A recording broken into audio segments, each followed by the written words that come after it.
딜라이브 21대 총선 상황실, 이번 시간엔 중구 성동구 선거구로 가봅니다. 중구 성동구 갑은 선거구 재편 전에는 성동구 을 지역이었는데요. 이 지역은 진보 성향의 후보가 주로 당선됐습니다. 중구 성동 을 지역은 역대 당선자들이 대부분 민주당 계열 인물들이었는데요. 17대 이후부터는 보수 진영 후보들이 더 많은 당선을 이뤄내면서 예측할 수 없는 선거 흐름이 나오고 있습니다. 자세한 내용을 취재기자와 살펴보겠습니다. 자, 조성엽 기자. 4년 전 총선부터 이 지역이 중구 성동갑, 중구 성동 을로 재편됐습니다. 조금 복잡한데 구체적으로 어떻게 나뉜 겁니까? 네, 먼저 선거구 구분부터 정확히 해보겠습니다. 지난 19대 총선까지는 성동구의 경우 갑과 을 두 선거구로 자체 선거를 치렀고요. 중구는 한 개의 선거구로 자체 선거를 치렀습니다. 네. 그런데 중구의 인구가 선거를 치를 수 있는 하한선에 못 미치자 20대 총선부터 성동구의 금호, 옥수 지역을 합쳐서 선거를 치르게 됐는데요. 그러니까 중구 전체 지역의 성동구의 금호, 옥수 지역을 포함해 중구, 성동구, 을 선거구가 된 것입니다. 예. 다른 한 곳인 중구 성동갑 지역은 이름에 중구가 붙긴 했지만 중구 지역을 포함하진 않습니다. 금호와 옥수를 제외한 성동구 지역 전체로 19대 총선 당시에 성동구 을 지역에 성수동과 응봉동을 포함했다고 보시면 됩니다. 다만 현재 일각에서는 선거구 획정위가 종로구와 중구를 합친 선거구로 개편한다는 설이 나오고 있는데요. 예. 인구 기준으로 볼 때 15만의 종로구와 12만의 중구를 합치는 안이 더 타당하고 30만이 넘는 성동구를 자체적으로 두 개의 선거구로 구성하는 게 맞다는 것입니다. 예. 현재 선거구 획정위는 이달 26일 전까지 국회로부터 획정 기준을 전달받고 그 후 선거구 획정을 완료할 것이라 밝혔습니다. 예. 자, 그럼 중구 성동구 갑부터 살펴볼까요? 어떤 예비 후보들이 이름을 올렸습니까? 네, 먼저 중구 성동갑 지역엔 현역인 더불어민주당 홍익표 의원이 단수 공천을 신청했고 13일 당의 면접을 본 것으로 알려졌습니다. 네. 자유한국당에선 8대와 9대 서울시의원을 지냈고 중구 성동갑 지역 당협위원장을 역임한 이상묵 예비후보가 나섭니다. 정의당에선 전 정의당 부대표를 지낸 약사 출신 정혜연 예비후보가 출사표를 던졌습니다.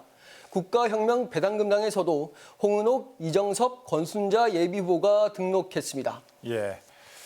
다른 선거구에 비해서 이 예비 후보자 수가 많지는 않습니다.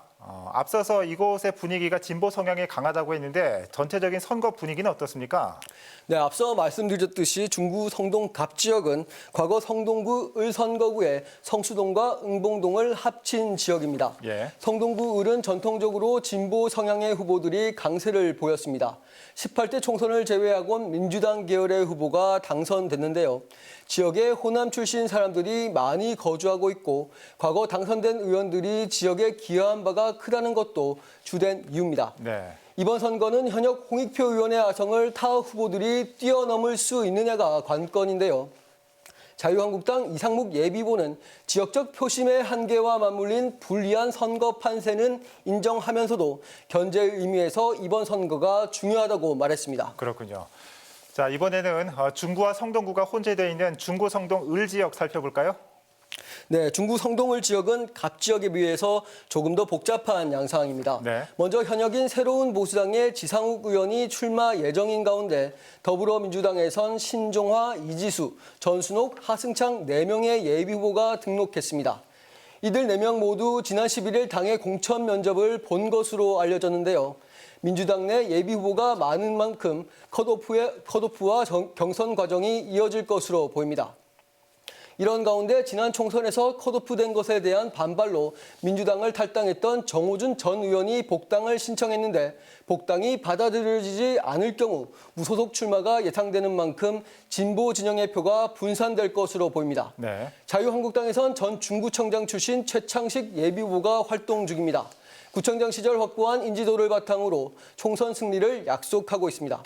앞서 말씀드린 대로 현역인 지상욱 의원이 출마 예정인 만큼 보수 진영의 단일화가 관건으로 보입니다. 예. 이에 국가혁명배당금당의 김영술, 정혜경, 이주영 예비후보와 무소속의 김도한 예비후보가 등록했습니다. 네.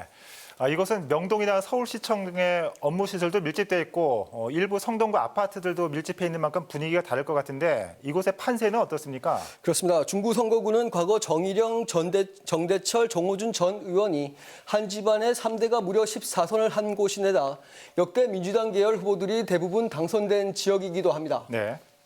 하지만 17대 박성범 전 의원을 비롯해 18대 나경원 의원, 20대 지상욱 의원 등 보수 계열 후보가 당선되기도 한 만큼 최근 들어선 그 흐름을 예측하기 어렵다는 평가도 있습니다. 예. 중구 지역은 대기업 본사들이 많아 재정 자립도는 높은 편이지만 주거 환경이나 교육 환경은 열세라는 지역적 특색이 있습니다. 만나본 예비 후보들은 공통적으로 중구의 인구 공동화 현상의 심각성을 직시하고 있었고 그래서 인구 유입 정책에 고심하는 모습이었습니다. 더불어 인구 공동화 현상의 원인 중 하나인 교육 환경 개선을 지역 공약으로 꼽았습니다. 중구 성동을 선거구의 최대 변수는 금호동과 옥수동 지역의 표심입니다.